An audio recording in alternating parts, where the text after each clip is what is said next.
আসসালামু আলাইকুম প্রিয় বন্ধুরা।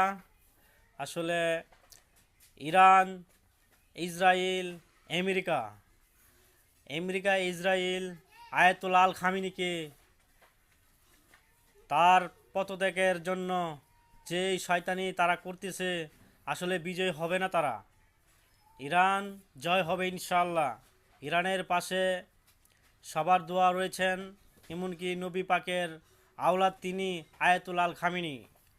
তবে তাদের জন্য দোয়া করি বিশেষভাবে যে আয়াতুল্লাহ আল খামিনিকে আল্লাহ তারে অনেক হায়াত দেখ, তাদেরকে অনেক,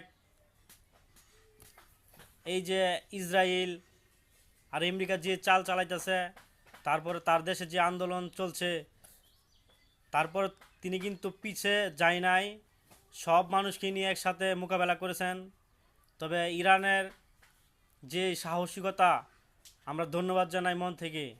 আল্লাহর কাছে দোয়া করি যে আল্লাহ আয়াতুল্লাহ আল খামিনিকে আরও হায়াত দান করুক।